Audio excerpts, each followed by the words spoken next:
Buenas tardes a todos. Esta tarde voy a compartir un poco de los conocimientos que tengo sobre la normativa legal de las necesidades educativas e inclusión. Hemos puesto que los actores principales o fundamentales que se encuentran relacionados con las necesidades educativas y la inclusión es la comunidad educativa, pero hay actores que forman esta comunidad educativa. En este caso tenemos a los estudiantes, las familias, los docentes, los tutores, los directivos, el personal de apoyo y otros miembros. El principal pilar de la inclusión es el reconocimiento de que todas las personas tienen habilidades y potencialidades propias y distintas a los demás. Son necesidades que exigen respuesta diversa o diferentes. Buscan que se fomente y garantice que toda persona sea parte y que no permanezca separado. Sistemas establecidos que proveerán acceso y participación recíproca. El objetivo principal es que todos participen en el proceso de enseñanza-aprendizaje, no solo los educadores, los estudiantes, sino también los padres y la comunidad educativa. Los principios sobre los cuales se asienta esta nueva educación nacen del enfoque defendido por la UNESCO, que es los objetivos sostenibles. La integración se basa en la normalización, la inclusión y defiende los derechos humanos. El enfoque inclusivo para el aprendizaje sostenible en el siglo XXI en el Ecuador tiene algunas dimensiones según la educación inclusiva de la UNESCO. Definir políticas, crear culturas, desarrollar prácticas. Y también tiene algunos principios mediante los cuales podemos revisar aquí que se encuentran la participación, la diversidad, interculturalidad, la equidad, la calidad y la pertinencia. Ahora, les he puesto aquí, antes de empezar a dar a conocer la normativa, estos documentos. ¿Por qué? Porque es muy importante los documentos, porque aquí está toda la información sobre la base legal. No es necesario ir a buscar en varios archivos o ir a revisar la Constitución, la ley orgánica, sino que en el instructivo para la evaluación y promoción de estudiantes con necesidades educativas especiales, por eso voy a darle clic aquí. Aquí está el link, por eso en la presentación quise ponerles el link para que ustedes tengan esta información. Aquí está el instructivo para la evaluación y promoción de los estudiantes con necesidades educativas especiales.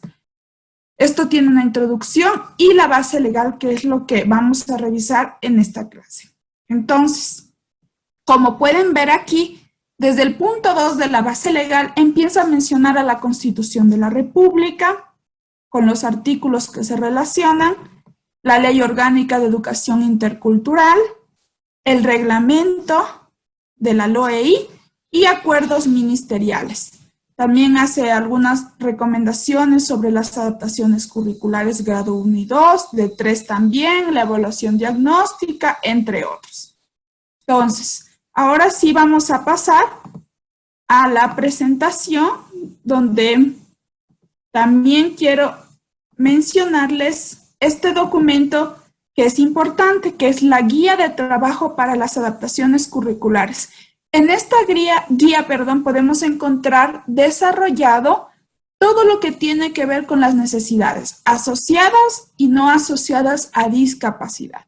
Es una herramienta fundamental para educadores, para docentes, para psicólogos, para todas las personas que trabajen con estudiantes, con niños, con adolescentes, con necesidades educativas. Estas estrategias, estas recomendaciones, incluso hay anexos, los cuales pueden servir para su trabajo. Aquí está el link, ustedes lo pueden revisar. Y finalmente, el último documento, que es el tercero, es el instructivo para el proceso de elaboración e implementación del documento individual de adaptación curricular. ¿Por qué? Porque en este instructivo también constan los artículos y reglamentos de la normativa. Aquí para revisar. Podríamos ponerle, perdón, si puedes, los links tal vez los puedes compartir en el chat para que Los ¿Ya? pueden tener Ok. directos para bajar. Ya, Patia. Entonces yo les voy a compartir, una vez acabada la presentación, les mando en el chat los links. Ya. Y Listo. estábamos aquí. Aquí vamos a entrar ya con esta introducción a revisar lo que es la normativa legal de las necesidades educativas especiales.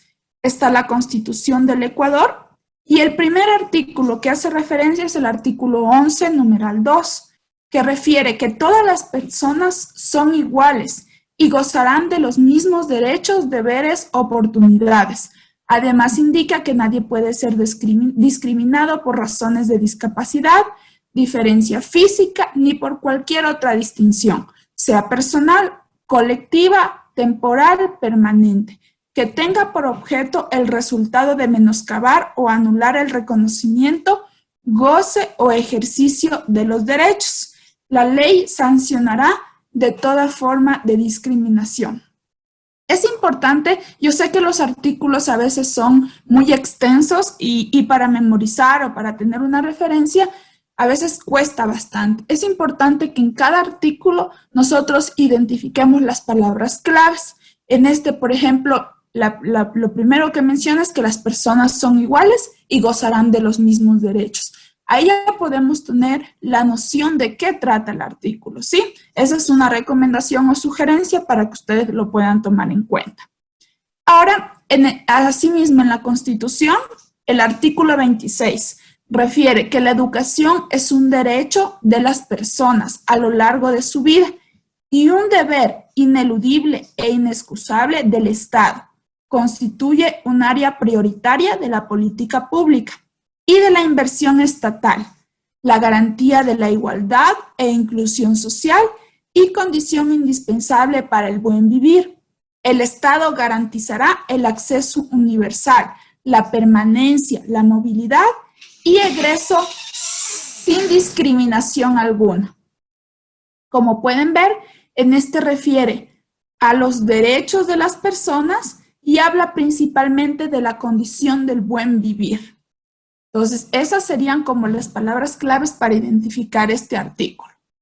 Asimismo, en la Constitución tenemos el artículo 35, que refiere que las personas adultas, mayores, niños, niñas y adolescentes, mujeres embarazadas, personas con discapacidad, personas privadas de la libertad y quienes adolezcan de enfermedades catastróficas o de alta complejidad, recibirán atención prioritaria, especializada en ámbitos públicos y privados.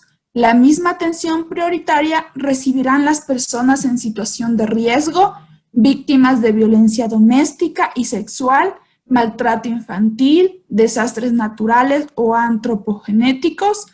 El Estado prestará especial protección a las personas en condición de doble vulnerabilidad.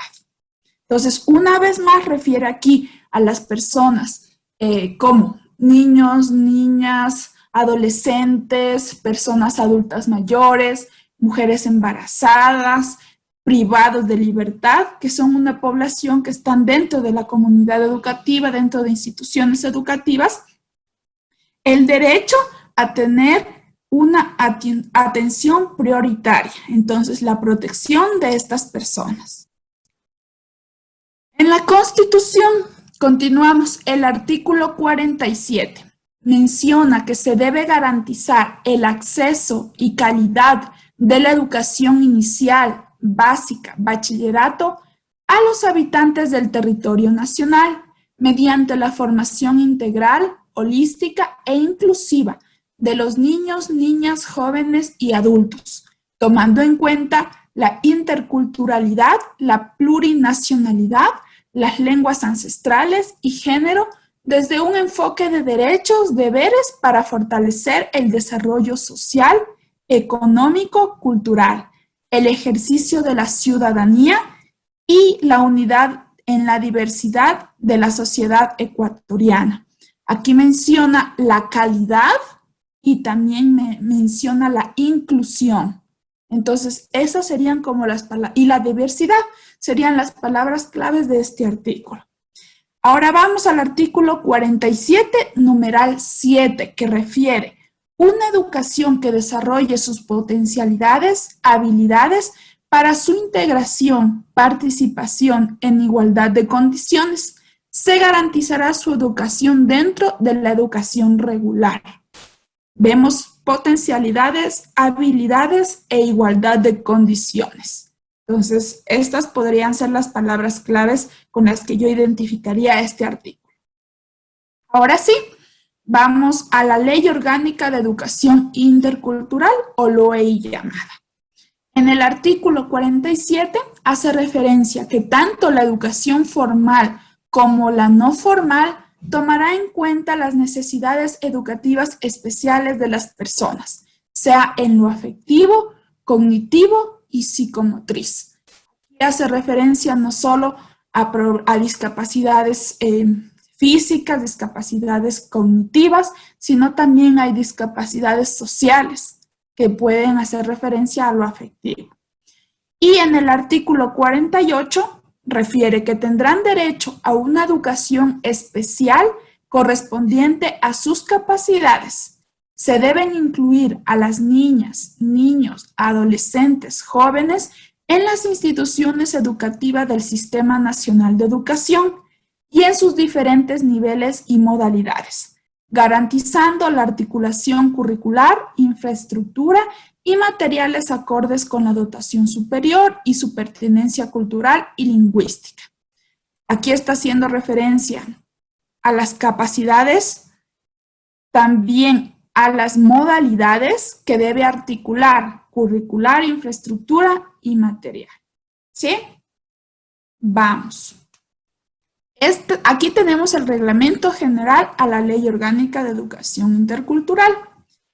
Y empezamos con el artículo 187, numeral 5, que considera diversos factores, como las diferencias individuales, intereses y necesidades educativas especiales de los estudiantes, las condiciones del establecimiento educativo y otros factores que afectan al proceso educativo. Diferencias individuales, intereses, necesidades educativas especiales, factores que interfieren en el proceso educativo, ¿sí?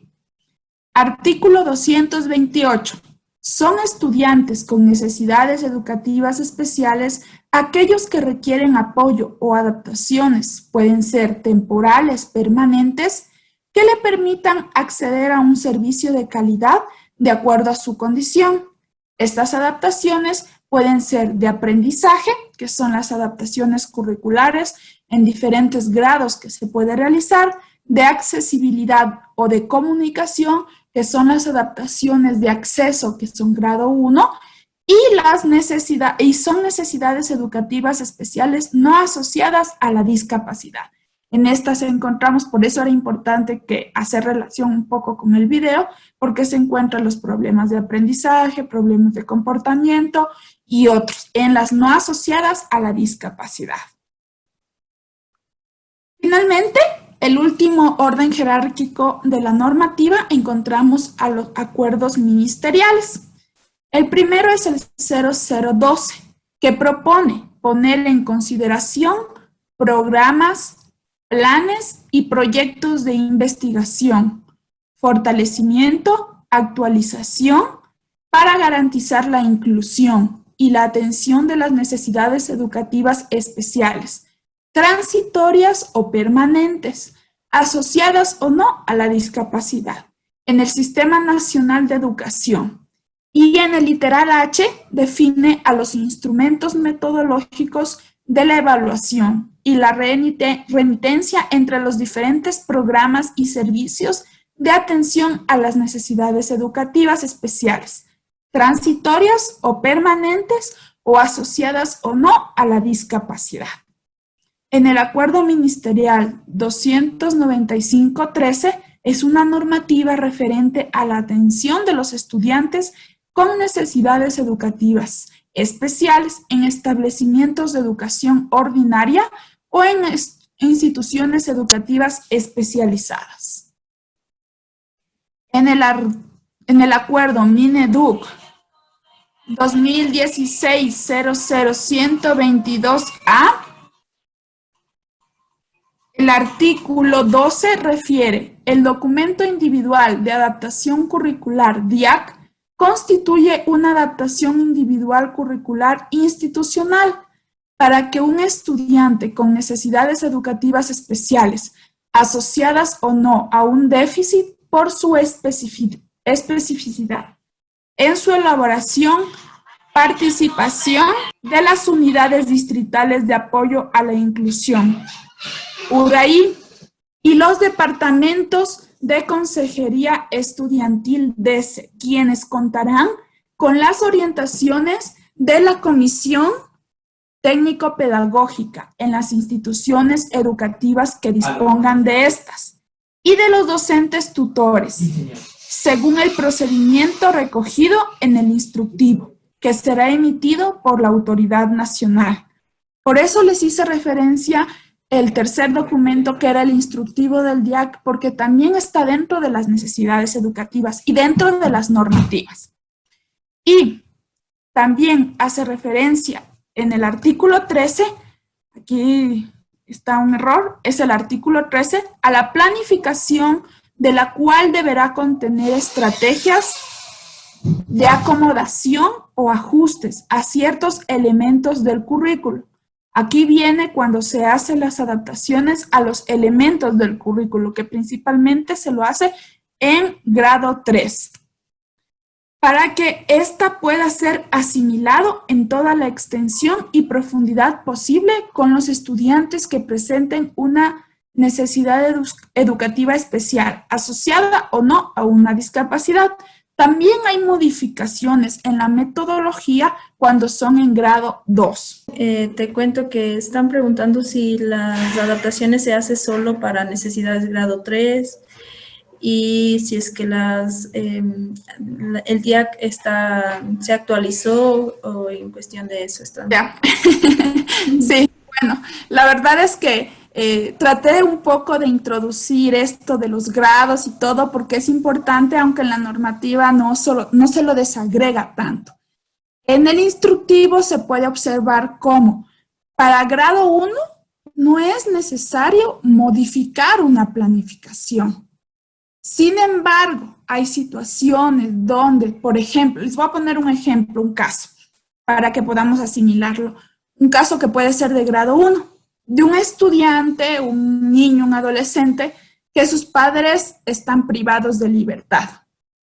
El niño vive con una tía, la tía tiene 5 hijos de ella, él medianamente puede tenerle control.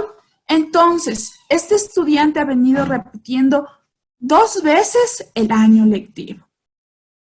Ha presentado problemas de atención, pero no tiene una valoración psicopedagógica que diga que efectivamente tal vez tiene algún problema de aprendizaje, algún retraso.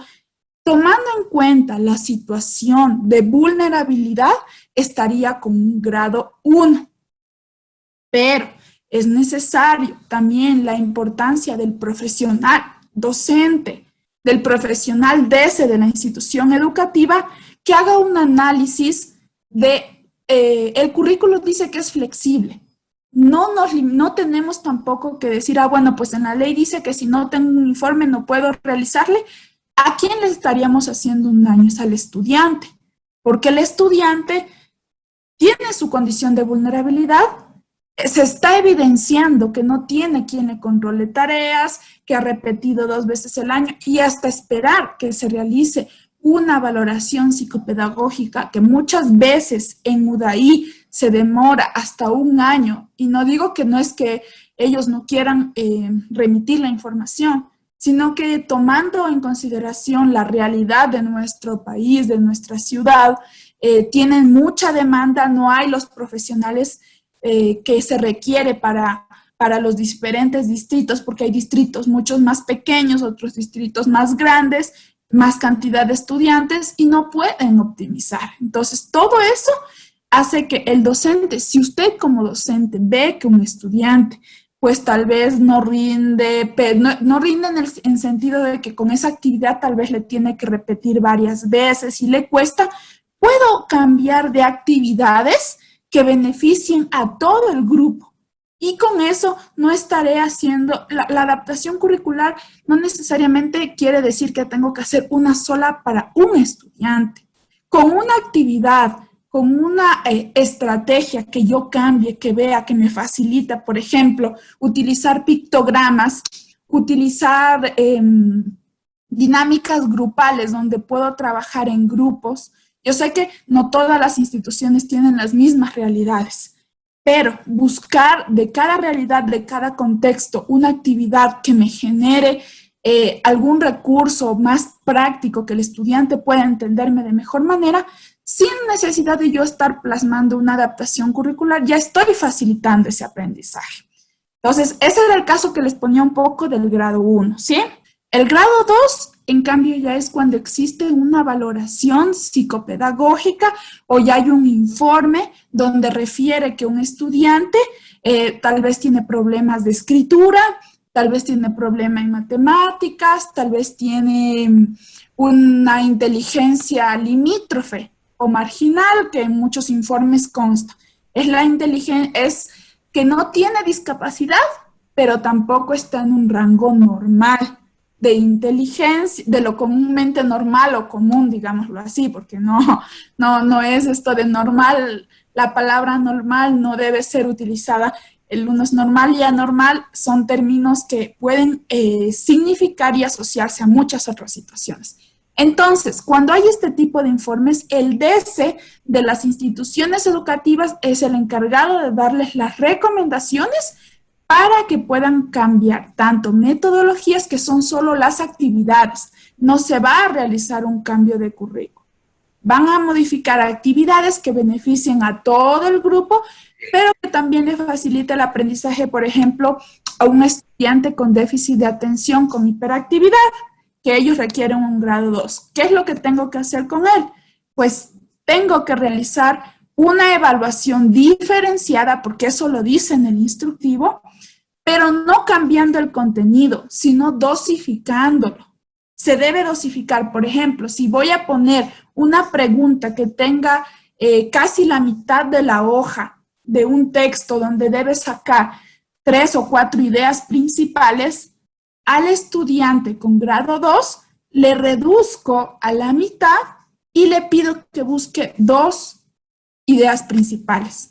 Entonces, esa sería una manera de cambiar la evaluación, de dosificarla, cambiarla, no, porque no vamos a cambiar el contenido, no vamos a cambiar el currículo, vamos a manejarnos con lo mismo, sino que vamos a modificar las estrategias. Y en cuanto a grado 3, lo necesario sí es de acuerdo al tipo de discapacidad que tenga. Por ejemplo, no todas las discapacidades requieren adaptación curricular en función de cambiar los contenidos. ¿Por qué? Porque hay discapacidad, por ejemplo, auditiva, que tienen una inteligencia en el rango común. Entonces, no es necesario hacer una adaptación curricular de cambio de currículo. Pero en los estudiantes de discapacidad intelectual, sí, porque ellos no pueden realizar un aprendizaje al mismo nivel que los otros estudiantes, porque tienen problemas de atención, porque tienen memoria a corto plazo. Ellos pueden repasar la materia muchas veces, le toma ese momento, lo dice, pero pasa unas horas, ya no se acuerda. Entonces, eso es normal de su dificultad. Entonces, por eso es importante estudiar cada caso y las recomendaciones que realice el DC a los docentes. ¿Sí? Dianita, preguntan, o sea, ¿en todos los grados se debe realizar la adaptación curricular? En todos los grados se debe realizar una adaptación curricular. Por ejemplo, como decía, en grado 1, lo que tengo que hacer no es modificar el currículo, pero sí tengo que hacer una adaptación curricular de acceso. Por ejemplo, tal vez tengo que darle mayor tiempo, ubicarle adelante, tengo que darle oportunidad de presentar las tareas si tuvo alguna situación. O sea, esa es la adaptación que se realiza. En el grado 2, sí tengo que hacer una modificación en la planificación en función de las actividades. Y en el grado 3, sí tengo que hacer obviamente modificación de la adaptación curricular, tomando en cuenta la discapacidad, los indicadores de logro y los indicadores de evaluación, las destrezas con criterio de desempeño. Gracias, Yanita. Y en educación inicial están preguntando, ¿se debe hacer adaptaciones curriculares? Lo que pasa es que en todas las situaciones debemos plasmar una adaptación curricular si hay algún tipo de necesidad educativa. Por eso depende mucho del informe psicopedagógico y de las recomendaciones que emita el DESE. ¿Para qué tiempo se elabora un DIAG? Veo que menciona. El DIAG se lo elabora al año lectivo, pero el DIAG tiene un proceso de seguimiento y de reajuste que es necesario hacerlo en los dos quimestres. Por ejemplo, cuando acabamos el primer quimestre y se tienen las juntas de grado o de curso o hacen las reuniones para saber cómo estuvo ese primer quimestre el grupo de estudiantes, ahí tanto el DESE como el docente tutor y los docentes deben hacer una valoración de cómo está ese DIAC y de qué reajustes puede necesitar para el segundo quimestre. Por eso es importante, bueno, eso lo vamos a abordar con Patti cuando trabajemos en el experto de necesidades. ¿Por qué? Porque hay varios formatos, hay uno actual, hay otro que salió, pero en estos formatos el uno es más completo, el otro tiene menos y el antiguo es el que está mejor estructurado. Entonces es importante y es el que más se lo utiliza. De hecho, hay muchas instituciones educativas que todavía no trabajan con el DIAG, el actual. Buenas tardes, muchas gracias. Mi consulta es la siguiente. Yo tuve un caso el año pasado en el que en realidad hicimos el acercamiento con LUDAI, se le hizo la evaluación. Es un chico que siempre estuvo con el diagnóstico desde que tenía 4 años, tiene trastorno de déficit de atención con hiperactividad. Cuando era más chiquito también tenía esto de oposicionismo desafiante y ya poco a poco este chico estaba ya en 6º curso prácticamente, pero mi inquietud me queda, ¿por qué? Porque este chico tenía un coeficiente intelectual de 147. Entonces, en realidad, lo que nosotros mandamos a la UDAI era para poder trabajar con él, más bien, en lugar de ser algo con déficit de aprendizaje, él más bien queríamos que nos ayuden con una adaptación o que nos guíen cómo adaptar el currículum a su capacidad intelectual. ¿Por qué? Porque, por ejemplo, en clases de matemáticas, de física, él en realidad no hacía nada, porque todo el contenido que a los demás mis chicos les tomaba más de un mes aprenderlo, él en una clase, en 10 minutos ya lo hacía. En este caso específicamente, él se graduó con el mejor promedio del ser bachiller, a pesar de que el promedio académico él se quedó en todos los supletorios, porque en realidad no estaba motivado y no hacía nada. En ese caso, ¿cómo se podría ayudarles? Porque así como la necesidad educativa especial es importante para los que tienen más bien un déficit, también es una necesidad educativa para los que tienen esta inteligencia. Claro, porque no existe. O sea, es más difícil encontrar información para estos chicos que tienen una inteligencia superior a lo normal que para los que más bien es inferior. Entonces, ahí se nos complica mucho porque están completamente desmotivados, no les interesa la clase, llegan a dormir porque en realidad, si usted les toma la prueba, saben todo, pero no trabajan en clase, no hacen los deberes, porque no tienen ninguna motivación. Entonces, por ejemplo, a él en la UDAI le pusieron con grado 2, en el que no se tenía que modificar contenido, y nosotros profesores sabíamos que no era lo adecuado para él, porque él podía haber avanzado mucho más, y me parece a mí que si en la educación en general no se toman en cuenta estos casos, se está desperdiciando un montón de talento, diría yo, porque él podría haberse graduado a los 14, me parece yo. O sea, estoy más que segura. Y en realidad, más bien fue un chico totalmente desmotivado, que nunca él aprendía por su cuenta, él, no sé, leía mucho y todo, pero no se los aprovecha a estos chicos, pudiendo hacerlo. Y a pesar de que se pidió ayuda a la UDAI y todo, pero no se logró. Entonces, en ese caso, ¿cómo se podría abordar este tipo de casos? Gracias, Paulina.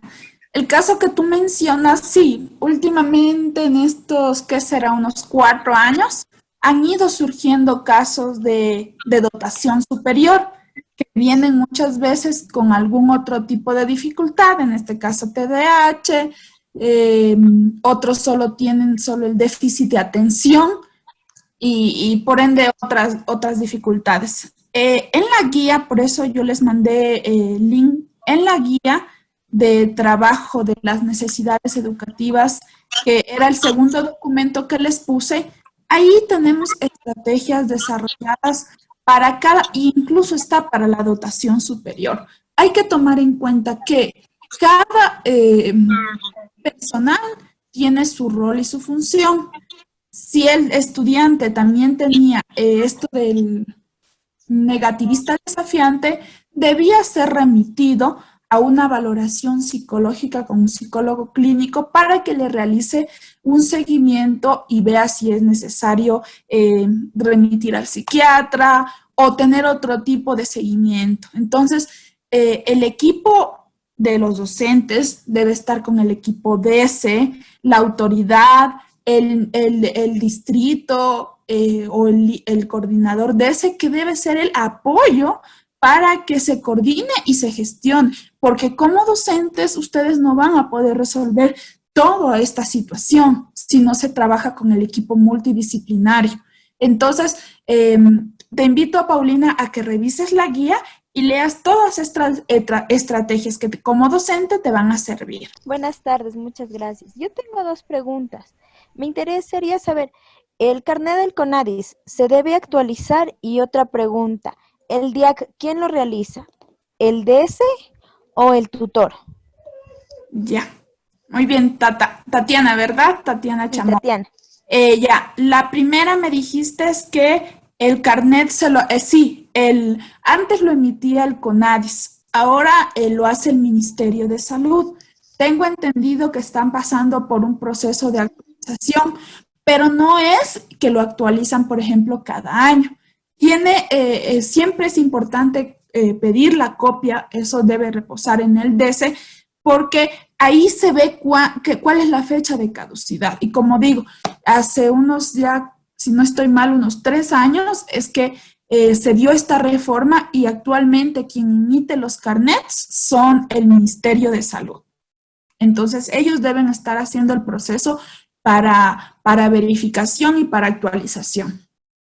Y en cuanto al DIAC, el DIAC lo elabora el DC, el docente, los docentes y el tutor. ¿Por qué? Porque hasta un formato del DIAC, hasta el punto 7, es información sobre la evaluación psicopedagógica.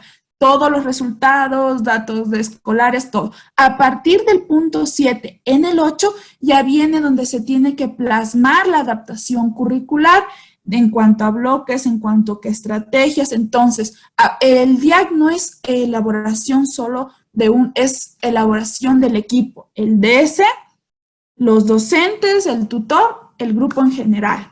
Si en la planificación del formato que dice necesidades educativas especiales, ¿se ubica el nombre del estudiante o solo la necesidad? No, deben ubicar las iniciales de los 2 nombres y de los 2 apellidos.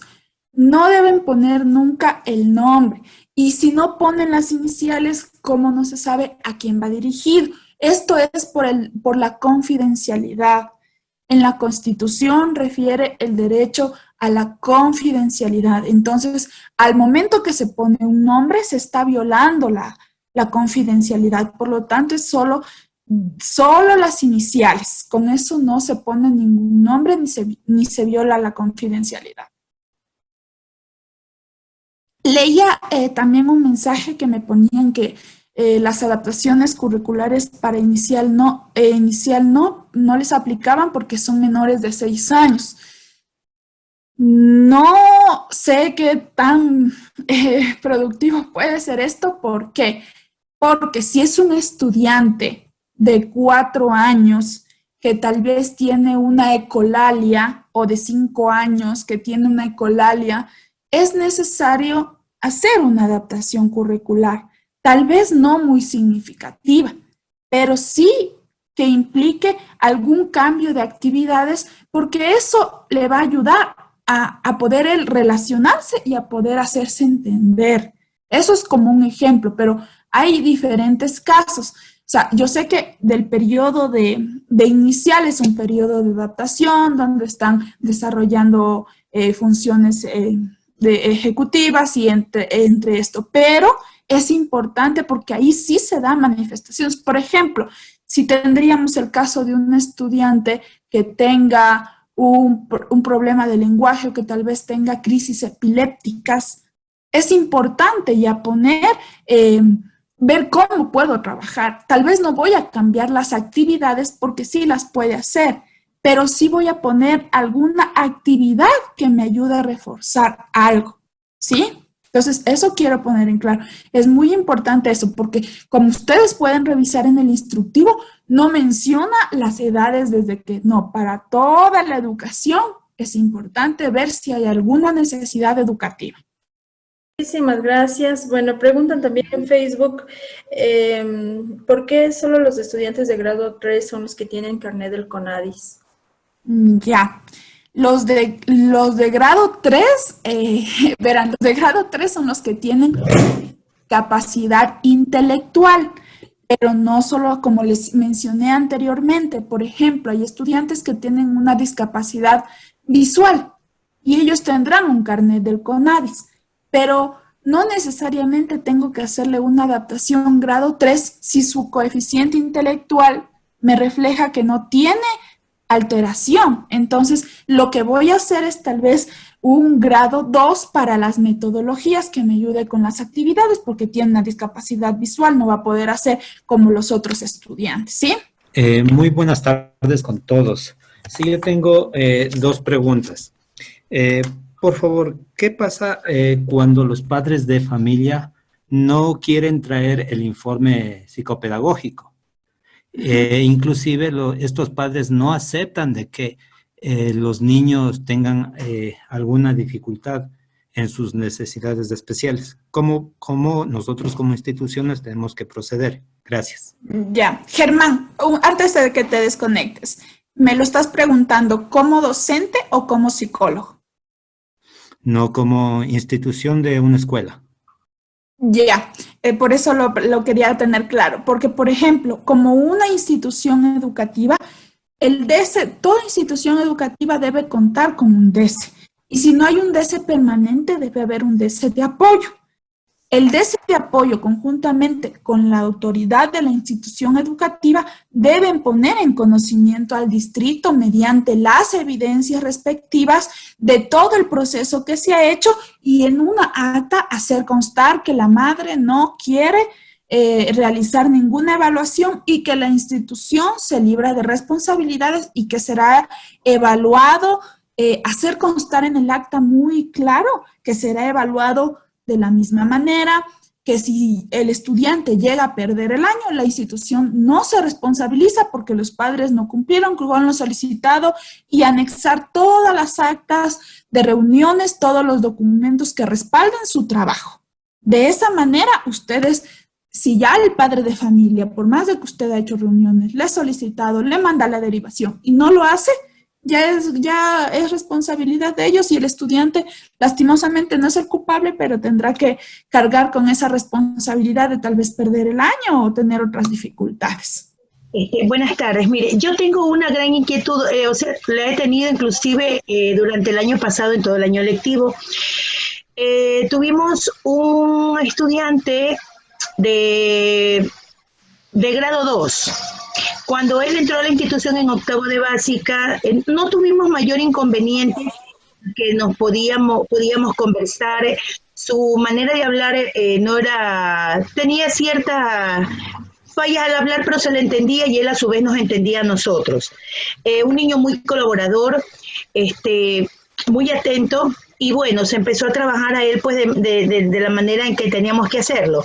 Cuando pasa al 9º año de básica, que fue el año pasado justamente, oh sorpresa que creo que después de 2 o 3 meses vino la noticia que había el cambio, lo teníamos que cambiar al estudiante de noveno a décimo por la edad que tenía. Mas, sin embargo, se hizo el cambio, el chico pasó de noveno a décimo, pero yo sí noté un gran cambio en todo aspecto.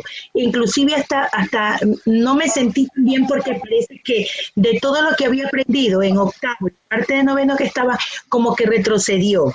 Y cambió inclusive hasta en su forma de comportarse, o sea, adoptó, como eran jóvenes de décimo, pues no, ya chicos de 14, 15 años, hasta la forma de comportarse de él cambió, más no su comportamiento en cuanto a la colaboración, a ser participativo, pero yo noté eso. Entonces, para mí, yo di mi punto de vista de que no estaba de acuerdo.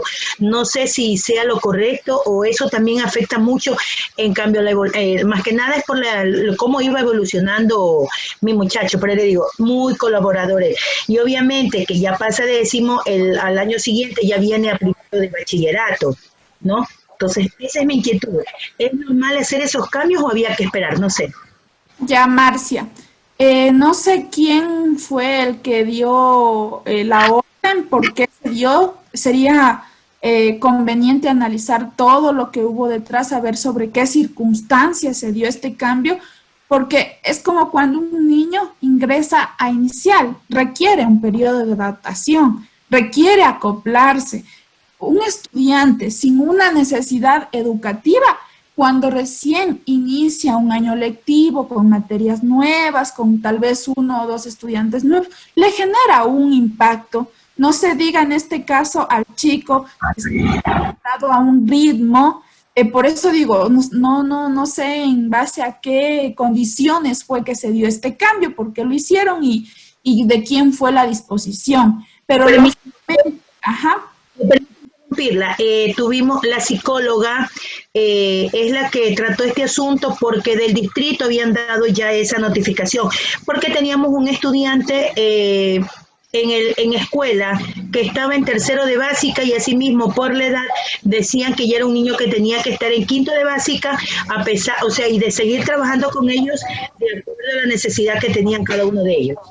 Claro, por eso digo, lo que pasa es que cuando suceden casos, yo tuve un caso un poco particular, así, algo de similitud, cuando los estudiantes repiten varias veces los años, pasa 1, pasa 2, pasa hasta 3 años, y recién ahí se detecta que tal vez puede tener algún tipo de problema de aprendizaje, de discapacidad, recién ahí se manda a hacer la valoración.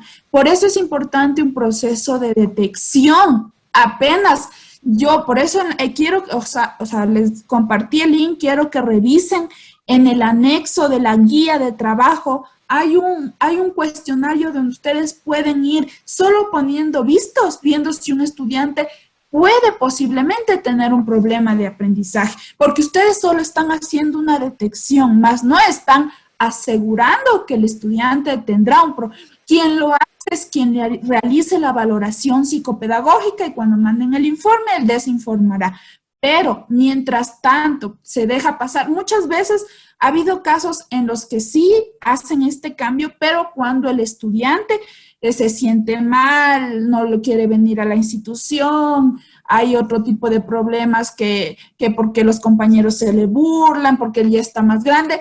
Pero, o sea, cada caso es muy particular. En este caso no sé cuál sería la situación, por qué el distrito emitió esto, pero lo importante es que también el psicólogo trabaje con el estudiante porque ese periodo de adaptación que le generó un impacto es necesario ser trabajado. Y si ese impacto queda ahí y no es trabajado, puede causar consecuencias más graves después, donde el estudiante después ya echa el abandono o después, o sea, tal vez no le afecte. O sea, estoy hipotetizando muchas situaciones que ya viendo la realidad del caso puede pasar. Esa es mi sugerencia, que con el psicólogo traten de trabajar, de ver si pueden remitirle a terapia de acuerdo a la situación. Muchas gracias, Yanita. Bueno, dice, si tengo 3 niños con necesidades dentro de mi aula, ¿hago una adaptación curricular para cada niño? No necesariamente. Si tiene 3 estudiantes con necesidad educativa, pero un estudiante digamos, tiene déficit de atención, el otro estudiante puede tener vulnerabilidad y el otro estudiante puede tener discapacidad intelectual. Ahí necesito plasmar en el PUD en las iniciales y poner el grado y plantear de acuerdo al grado que tiene cada uno. Pero si son dos estudiantes con discapacidad intelectual que tengo que aplicar grado 3, la misma planificación, como es grado 3, me sirve. Solo pondría las iniciales y escribiría el detalle de la situación del estudiante. Hay que tomar en cuenta, sí, y algo que estaba olvidando, hay que tomar en cuenta que esto de las planificaciones es como en lo fiscal se lo lleva tal vez de una manera, pero sí hay formatos diferentes en las instituciones particulares, también tienen otras disposiciones, entonces cada caso, yo lo digo desde el punto de vista de lo que el Ministerio de Educación en los reglamentos y en los lineamientos tiene. Gracias, Dianita. Bueno, preguntaban quiénes deben ser los responsables de realizar el manual para las unidades educativas para la atención de las necesidades educativas. El manual, no hay un manual para las necesidades educativas específicamente para una institución educativa. ¿Por qué? Porque hay un instructivo que es a nivel nacional. El instructivo funciona para Costa, Sierra, Oriente, para fiscal particular, para fiscomisional. O sea, estos reglamentos son para todos. Que tal vez internamente algo puedan poner desde, o sea, principalmente en las particulares, puedan poner desde su realidad, es otra cosa, pero estos son lineamientos generales. No podemos decir, bueno, tal vez el instructivo es pero mi institución ha creado un manual de trabajo, eso sería más que todo como un soporte de lineamientos internos, más no como un manual, porque el manual es todo lo que viene estructurado, como digo, desde el instructivo, normativas, las guías de trabajo, que en esas guías pueden ver que es todo del ministerio. Gracias, Dianita. También preguntaban quién es el responsable de hacer el DIAC y qué trabajo cumplen o qué función cumplen los de apoyo psicopedagógico si el DC es el que realiza el trabajo, ¿no? ¿Qué es lo que realiza cada... Cuando hay personal de apoyo psicopedagógico, es el que debe coordinar directamente con el DC, porque por eso los funcionarios de apoyo están para trabajar específicamente en las recomendaciones a las necesidades educativas especiales. No es el DC el que elabora, hay que tener mucho. El DC colabora en la información recabada con el informe psicopedagógico. El docente colabora con la planificación porque él es el que conoce su currículum. El pedagogo colabora con las estrategias, recomendaciones para los casos de necesidades. Y así se forma el equipo multidisciplinario. No es que, ya está el DC, está el docente, ellos hacen, es la función de los psicopedagogos, para eso justamente los han enviado, para que puedan colaborar en esto de las recomendaciones, estrategias, sugerencias, incluso ellos pueden realizar conjuntamente con el DC las visitas de áulicas para ver cómo están los estudiantes con necesidades educativas. Gracias, buenas tardes. Un agradecimiento muy sincero por esta oportunidad. Mi pregunta va hacia un joven que tiene síndrome de Asperger. Como escuchaba anteriormente, pues los niños tienen una gran capacidad intelectual, pero desgraciadamente el caso de este joven no le gusta hacer tareas, absolutamente nada. En procesos matemáticos se limita a hacer solamente la respuesta, no le gusta hacer procesos, pero sin embargo las respuestas son correctas. ¿Cuál sería la estrategia para trabajar con este joven que tiene 16 años? ¿Cómo llegar a él para que pueda realizar las tareas en estas épocas que prácticamente estamos trabajando con trabajo autónomo? ¿Cómo llegar a este joven para que se integre? Siria, perdona que te corte. ¿Me puedes decir cuál es la situación del estudiante? O sea, si tiene un diagnóstico, si ha sido evaluado. Él tiene síndrome de Asperger. Sí. Tiene una Ya. capacidad muy buena. Él, por ejemplo, ha estado en educación normal sin adaptación curricular, pero en las aulas. En este momento que se dio esta pandemia, ha tenido que quedarse en casa y Ujú. eso dificulta Ya. porque no le gusta hacer las tareas. ¿Qué Sí. estrategia se podría llevar con este chico para que pueda avanzar? Porque en Sí, el aula se desempeñaba bien, pero ya en casa es difícil. sí, Siria, lo que pasa es que con estos estudiantes, con los que tienen autismo, con los que son el Asperger, hay situaciones variadas porque muchas veces ellos tienen gran problema en adaptarse a una rutina diferente. Esa es la característica fundamental de estos casos. Ellos cuando, por ejemplo, tú le cambias la rutina, que todos los días pues iba al colegio, hacía las tareas, ya la profesora le... Pero ahora cuando hubo esta situación fue para él más estresante. Si para todas las personas ha sido un estrés, es un cambio que genera muchas veces ansiedad, para ellos les genera el doble, el triple de ansiedad. Ahora, lo que yo te recomiendo es que empieces con él. Tal vez no sea que no le guste, tal vez a él le cuesta hasta establecer una rutina. Una rutina se la puede formar en 21 días. Te recomiendo que tal vez sí, todos los días que te reúnas con él, pues darle la recomendación de que tiene que traerte una tarea lo más sencilla. Empieza por algo muy sencillo, muy simple, algo pequeño poco a poco. Y después, una vez que ya esté formado el hábito, ahí tú ya puedes empezar a dosificarle un poco más, porque no sabemos ahorita la realidad también de los estudiantes en la casa, cómo serán, cómo es la convivencia. Entonces, de acuerdo, para que tú vayas más o menos estudiando eso. Y también puedes revisar algunas recomendaciones en la guía de trabajo, que ahí también hay recomendaciones para el espectro autista y Asperger y todas estas situaciones. Estimada Dianita, tal vez hay un documento legal o alguna resolución en donde diga que el trabajo para realizar el DIAC es en conjunto o tenga especificado quién es En el instructivo del DIAC y en el instructivo ahí refiere esto que es obligatorio.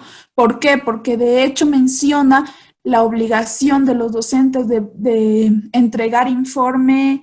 Me parece que está anual, quimestral y no recuerdo otro que en la normativa consta, que tienen que entregar informes de los avances. Incluso allí en la guía de trabajo, que es del ministerio mismo, que es un documento legal, está el modelo del plan de acompañamiento o refuerzo pedagógico que se debe hacer con los estudiantes de necesidades educativas. Buenas tardes, distinguida capacitadora, compañeros, compañeras. Desde la ciudad de Loja les saludo. Trabajo en el Cantón Celica, barrio El Empalme. Y claro, obviamente que las capacidades diferenciadas que presentan nuestros educandos en cada una de las instituciones educativas, bueno, ahora en esta educación nueva, en esta última década, pues se los ha incluido. Yo recuerdo más antes habían las escuelas de educación especial. Incluso aquí en Loja funciona una escuela o una institución que se llama Dinarín, en la que se atiende con profesionales capacitados 100% en el área, pues, y llegan con una educación efectiva, afectiva y con calidad. Y prácticamente utilizando los lineamientos, las destrezas y los materiales y los recursos didácticos, en este caso, para superar o de alguna manera ayudar a que este niño o esta niña mejore su capacidad. Y obviamente el objetivo es incluirla a la sociedad. En el caso de nosotros, yo trabajo en el sector rural, la situación es muy distinta. Los padres de familia, bueno, yo trabajo en una escuelita unidocente, y el trabajo más duro que nosotros hemos visto es primeramente tratar de lograr de convencer al padre o la madre de familia de que el niño o la niña presenta un grado de discapacidad. Claro, nosotros como profesionales en el área educativa no tenemos los conocimientos que usted tiene. O sea, son conocimientos muy relevantes y claves para detectar y tratar este tipo de discapacidad o capacidad diferenciada en el caso de los estudiantes que vienen a nuestra institución educativa. Entonces, para nosotros prácticamente no resulta imposible, no, ni tampoco difícil, sino que el obstáculo más grande es que el padre o la madre de familia, como dije antes, acepte que su niño, su niña tiene ese grado de discapacidad. Entonces nosotros nos hemos visto abocados, bueno, a decirle, mire, yo detecto esto, yo detecto este otro. Y vemos con quizás un poco de desagrado en el que cierto número de niños aprenden de una manera rápida, precisa y concisa. Pero vuelta ellos no, ellos se van quedando. Entonces uno, como decimos en el argot popular, a ojo de buen cubero, nosotros decimos, bueno, esta niña o niño presenta una discapacidad. Y ahora, y aquí viene lo bueno, ¿qué hago frente a ello? Decir que nosotros no tenemos la capacidad sería un poco también negarnos a este reto de sacar adelante a nuestros niños y a la educación del país, especialmente una educación inclusiva. Entonces nosotros delineamos estrategias personalmente. Yo me hago a la misma edad de él, yo me hago a la discapacidad de él, me hago un niño, hasta camino como él, me toca limpiarle su boquita, hablarle, y hasta cierto punto uno le toca, o sea, dejar todo a un lado, o sea, dejar a los niños que están bien, entre comillas, y dedicarle un 100% a él. Entonces nosotros nos vemos abocados por tiempo, por espacio, o sea, ¿cómo hago? ¿Qué hago? Bueno, se logra no en un 100% como ustedes lo hacen con efectividad, sino, digámoslo, en un 30, 40%, pero nuestro anhelo es más, ojalá él supere más o ella supere más. Entonces, yo digo, para concretar, en base al antecedente que he planteado, porque creo que es la realidad de todos, ¿sí? O sea, saliéndonos un poquito de lo técnico y aterrizando en territorio y a lo que prácticamente es in situ, prácticamente donde las papas queman, como decimos nosotros acá en Loja. Nosotros comunicamos en este caso al DS o la UDAI. Ellos anotan, ellos dicen, bueno, hay que hacer esto, tráigamelo al niño para acá arriba, a la institución, pero ahí está el obstáculo. El padre de familia dice, no. Lo que me dijo a mí una madre de familia, querémoslo, dice el licenciado, bueno, un maestro, profe, como nos trata, profe, me gusta que me trate, y dice, no tengo para los pasajes. Yo le he mandado que vayan, se va a una institución X y para darle el carnet, justamente como aquí estoy anotando el grado, dice, no, el grado 1, grado 2, que vaya al hospital de Alamor, que vaya al hospital de acá, vuelta que venga acá. Oiga, profesor, ya no tengo ni dinero, dice. ¿Qué hago? Dice, ¿cómo hago? Entonces le digo, pero siga. No, yo ahí nomás lo dejo, dice. Chuta, y ahí viene lo bueno. ¿Qué hacer nosotros frente a ello? Obligarle no podemos. Pero nosotros, yo creo personalmente, o sea, yo no voy a descansar. No he agotado, no voy a agotar el esfuerzo. Tengo que seguir ahí, porque después ese niño se inserta a la sociedad. Y mía culpa, ¿sí? De ver a esa persona, ese niño que no se puede insertar porque después va a ser un adolescente, un joven, y quizás un padre o una madre de familia. Y yo solamente me jubilo, ¿y qué he hecho? Entonces yo digo, ¿qué respaldo tenemos nosotros los docentes por parte de, no le botemos tanto la piedra al gobierno, sino que al sistema en sí, de que nosotros nos pueda llegar con una ayuda efectiva a las instituciones educativas? Porque no solamente se trata de que dice, bueno, Manuel tiene el grado de discapacidad, está en segundo grado, tiene esto, está en rango 2, y punto, lo anotamos y pan e informe a zona. Pero yo quiero, o sea, bueno, lo que todos queremos es que baje esa manito, que nos dé el apoyo y diga, mire, con estas herramientitas vamos a hacer un estudio, hágale esto. O sea que, bueno, no estamos botando la piedra a otros, no, que estamos hablando, como se dice, en confianza, ¿sí? Es ayuda idónea porque hoy, bueno, estamos por el teletrabajo y por tanta cosa, por justificar, pero ya cuando volvamos a lo normal, ahí es cuando las cosas, o sea, sudar un poquito, no tanto el sueldo, sino sudar la camiseta ahí. Yo digo, bueno, ¿qué respaldo tenemos? O sea, legal ya está, pero moral quiero yo. Por parte de usted, distinguida facilitadora, algunas orientaciones al respecto, porque lo técnico y lo teórico ya está, obviamente, la ley está en su artículo 35 de la Constitución, 36, 35. pero en territorio, nosotros, en territorio, los que estamos ahí con 7 grados, con 19 alumnos, no estamos quejando, sino que es la realidad. ¿Qué hacer? Disculpe. No, Edison, ¿verdad? Sí, Edison. Edison, créame que a pesar de que crea que no conozco el campo, conozco muy bien el campo porque he trabajado en varias instituciones educativas como DESE.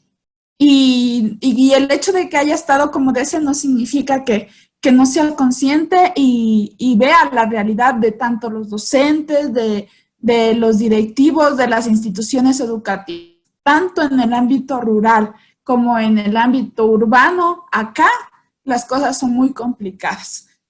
Como usted dice, les mando, siempre habrá situaciones de que no tengo para el pasaje, que tengo que trabajar, que hoy no puedo, que mi otro hijo también tiene problemas, o que soy madre soltera, soy la única que sustento. Siempre habrán situaciones así.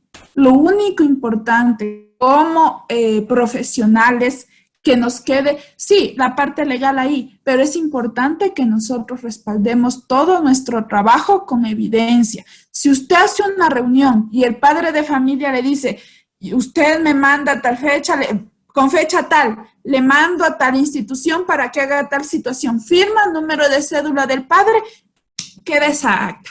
Si el padre viene y le dice, no, tú vas para el pasaje, haga el acta. Esos documentos le van a ir respaldando a usted de todo su trabajo. En buena hora, como usted dice, yo lo hago desde la parte moral, ese es el sentir que nos queda a cada uno. Tal vez no podemos exigir que las otras instancias que están arriba de nosotros nos hagan algo, porque ya hemos visto que no ha habido grandes cambios en la educación y que el cambio parte de uno. Entonces, lo que nosotros podamos aportar a la satisfacción de esos estudiantes, de hacerles mejores personas, de hacerles que por lo menos tengan habilidades para la vida, eso es lo que nos va a quedar moralmente a nosotros. Y respaldar nuestro trabajo, como digo, siempre es importante respaldar, así sea una hoja donde usted a mano escriba con tal fecha vino, le doy esta recomendación, el padre me dice tal, firma y eso va anexando y eso es lo que a usted le respaldará al rato que le digan, ah, no, pero es que usted es el responsable. Esto. No, yo aquí tengo mis evidencias, tenga. Entonces, de esa manera usted respalda su trabajo y de la parte moral usted sabe que está haciendo todo lo que puede. Y que si tal vez no le agradecen en ese momento, algún día ese niño, ese adolescente se acordará y dirá, por este profe, por este, como ellos dicen, por este soy lo que soy y de esto aprendí. Entonces, eso es lo más lindo y lo más enriquecedor que nos queda a nosotros como profesionales. Sí, muy sentidas tus palabras, Dianita. En realidad, como habíamos hablado ya con algunos grupos anteriores, decíamos, por más mínimo que sea el avance, por más mínimo que sea el esfuerzo que haga el estudiante con necesidades educativas, hay que estar confiados de que eso dará fruto a su tiempo. Bueno, también preguntan en Facebook, están preguntando con relación al PUD, ¿a quién se debe entregar el docente con la planificación para las necesidades educativas? ¿Y dónde debe reposar la cuestión de los DIAC? ¿Dónde deben reposar los archivos del DIAC? Ya.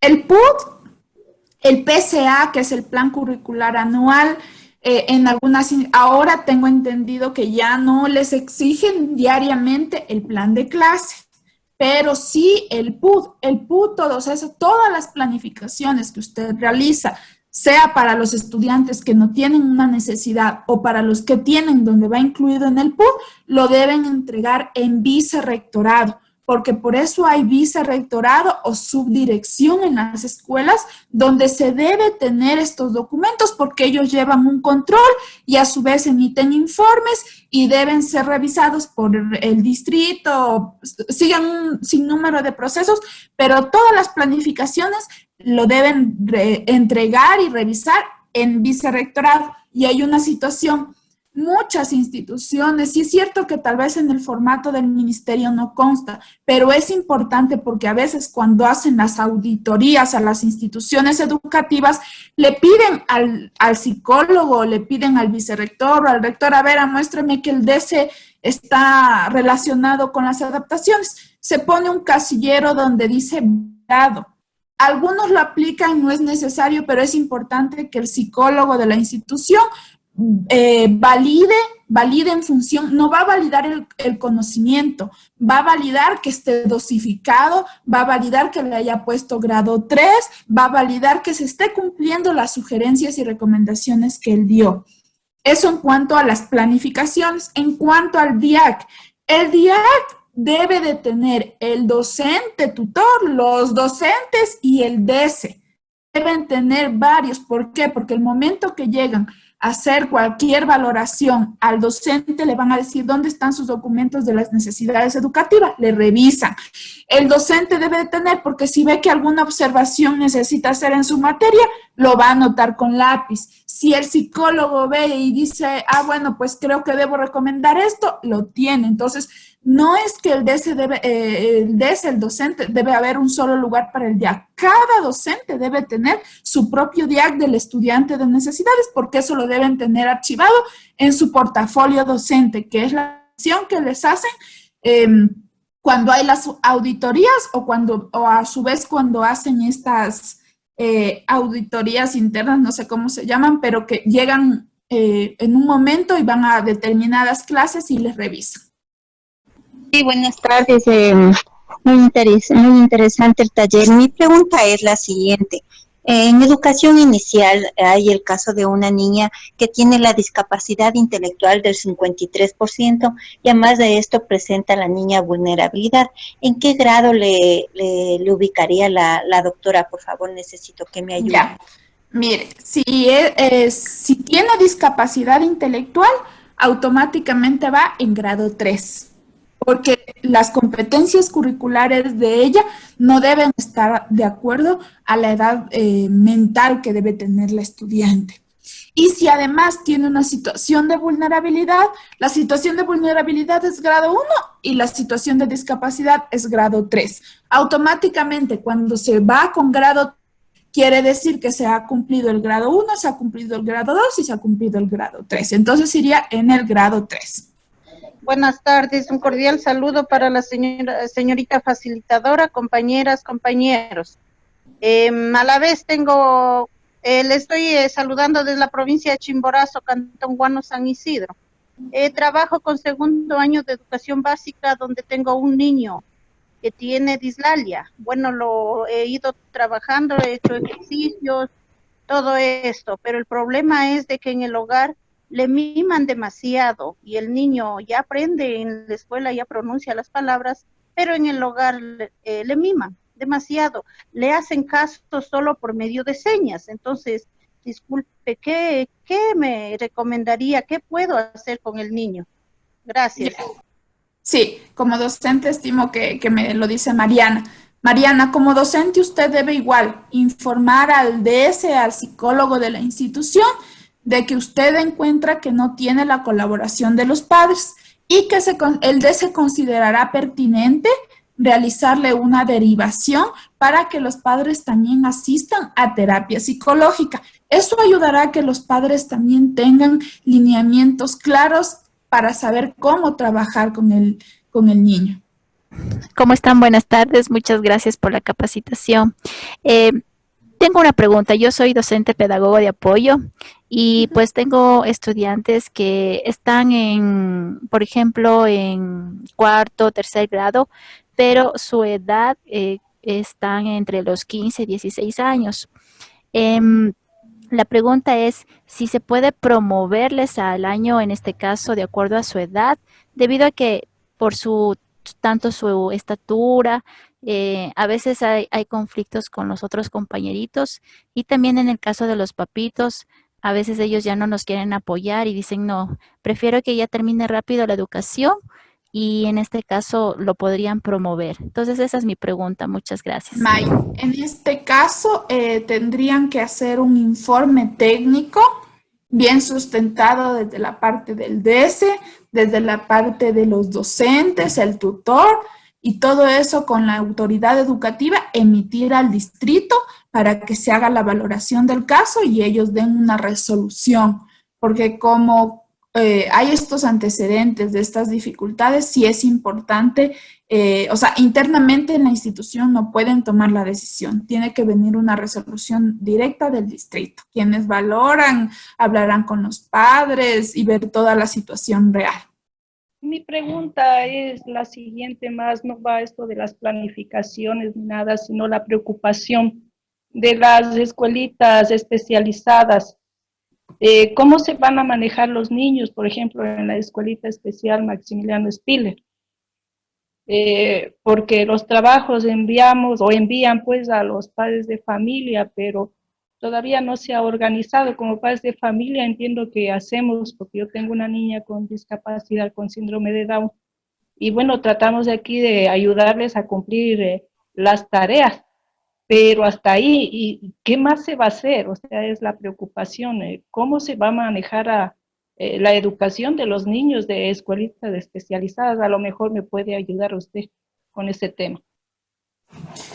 En educación especial hay otros lineamientos, sí es cierto que sí tienen cosas, pero siguen otros lineamientos.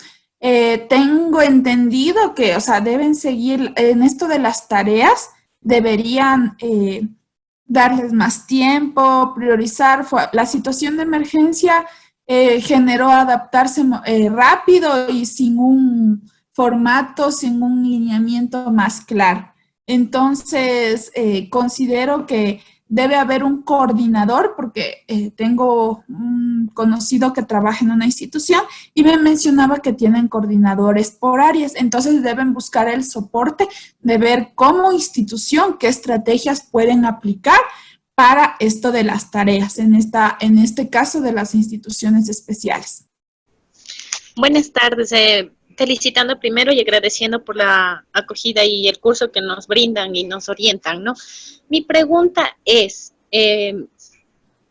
aparte de llevar las evidencias, como dicen, ¿no? De llevar las evidencias de que los padres no aceptan la discapacidad tal vez de su hijo o tener alguna necesidad especial.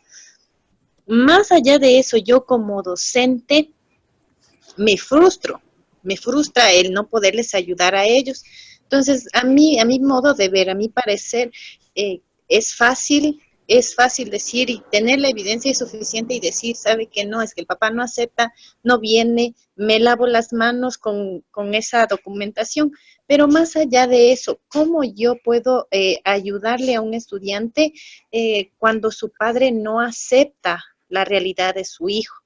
Por una parte, y por otra parte, desde mi punto de vista, para yo ayudar a mis estudiantes, quisiera que ustedes me orienten qué debo seguir, si está dentro de mis posibilidades, qué cursos, qué capacitaciones o cómo me puedo yo preparar para resolver de una mejor manera a los estudiantes con necesidades educativas, que no estén asociadas a discapacidades físicas más, porque lo que tenemos en mi institución son más discapacidades intelectuales.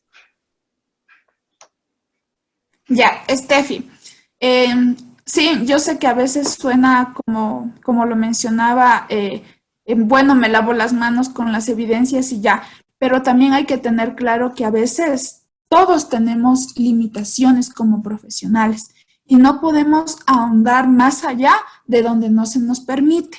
Cuando vemos, si hemos buscado por todos los medios sensibilizar a los padres y aún así los padres no quieren, nosotros hemos cumplido ya con el trabajo. Lo importante es quedarnos con eso y no exceder los límites, porque a veces como profesionales, sea docentes, psicólogos, podemos cruzar ese límite y tratar de hacer más cosas que ya no están más en nuestra competencia, si ya lo hemos hecho, y ya es como meternos un poco en el caso, tal vez nos recuerda algo, tal vez hacemos transferencia, pueden ser muchas cosas. Lo importante es, si yo puedo, trato de sensibilizar al padre, trato de hacer la gestión, lo oriento, le digo, y si ya sale de todo lo que he hecho, aún así el padre no quiere hacer, me respaldo con evidencias y apoyo al estudiante en lo que yo pueda. Otra recomendación, sí, yo veo muchas preguntas, me preguntan de la educación especial, es es un tema muy amplio. Hablar de las necesidades educativas, marco legal, grados, planificaciones, es algo muy amplio y por eso nosotros con Patti vamos a trabajar en un curso de experto para las necesidades. Entonces, las personas que deseen aprender más, que quieran, ahí se va a detallar, pero en 1 hora y media, y es muy poco para abordar todo y poder responderles, solucionar todas las preguntas de todo. Entonces, les invito a que revisen la información, vean las temáticas que estaba, que lo mejor que cada docente puede hacer, porque sabemos que no todos conocen. Y no es malo no conocer, lo malo es desconocer y seguir con ese desconocimiento, sino es buscar cómo aprender, cómo generar un conocimiento para poder ser un mejor profesional y trabajar de manera adecuada. Buenas tardes, agradecida con la capacitación que hizo la psicóloga. Mi pregunta va, ¿cómo podemos hacer si el departamento del DC ya hace el informe, todo, pide el informe del padre de familia de un profesional externo y se reúne con los docentes y les dice que hay que aplicar la adaptación curricular y el docente se niega a aplicar la adaptación curricular? ¿Cómo podemos proceder ahí? En el instructivo de evaluación de las necesidades, con esos artículos tú te respaldas. Léele el instructivo y ahí menciona las obligaciones del docente de aplicar, de realizar informes, de participar en el DIAC, todo eso. Por eso revisen los documentos que se les compartió con el link, porque esas son las herramientas que ustedes sirven para respaldarse y decir, usted tiene la obligación, no puede negarse. Y si se niega, la autoridad máxima tiene que emitirle un informe solicitándole que cumpla. Si aún así incumple, tiene que la autoridad mismo, con todas esas evidencias, remitir al distrito. ¿Cómo está? Buenas tardes. Un saludo especialmente a todos. Una consulta. Trabajo en lo que es régimen Costa. Este nuevo año ingresa un estudiante que está en 4º grado, va a 4º grado, pero el niño no tiene conocimientos. En sí ha reconocido levemente lo que son vocales. Se pidió un informe al DE y el DE me dice que existe una adaptación, pero a nivel del área de matemática y que converse con la compañera del año anterior. Igual se le pregunta a la compañera y ella simplemente informa de que el niño no sabe. No. ¿Cómo podemos hacer? Aparte, ¿cómo se pudiera hacer? Porque el niño no tiene un grado de adaptación, no tiene un carnet. Tú como docente, ¿verdad, María del Carmen? Docente. Tú como docente puedes hacer un... Sí, como docente. Y solicitarle al DESE que te dé información del caso para trabajar. El DESE todos los años lectivos tiene la obligación de presentar un informe de todos los estudiantes con necesidades educativas, de las recomendaciones y de qué grado, situación, todo lo que tenga. O sea, el DESE tiene esa información y cada año se debe socializar a los docentes cuando son nuevos, cuando en el caso, y así lo conozcan, actualizar al grado que es promovido. Entonces es importante que tú tengas esa información y si no, ponlo en conocimiento de vicerrectorado y de la autoridad que no te están facilitando esa información y tú no puedes trabajar, porque si no conoces cómo puedes trabajar la realidad de ese estudiante. Sí, agradecerles a todos por su participación. Como les mencioné, es un tema muy amplio y es importante conocerlo. No es tan complicado, créanme que lo que cuesta más es al principio comprender ciertas cosas, pero cada vez que va entrando, va conociendo más, las cosas se van facilitando. Por eso les recomendaba que sigan el curso que se va a dar. Vamos a abordar muchas temáticas importantes que les va a ayudar a su trabajo. Cuando uno piensa en las dificultades, se frustra, siente miedo, no encuentra el camino. Y eso es una reacción de los seres humanos normal. Pero lo importante es sacar esas emociones y buscar una alternativa. Entonces, si uno no conoce, genera el conocimiento. Si tal vez no tengo los medios, investigue, lea, vea videos. Ahora tenemos la tecnología para utilizarla de una manera súper buena. O sea, podemos instruirnos muy bien, podemos tener mucho conocimiento. Lo importante es tener la intención. Y con la intención y predisposición se logran muchas cosas.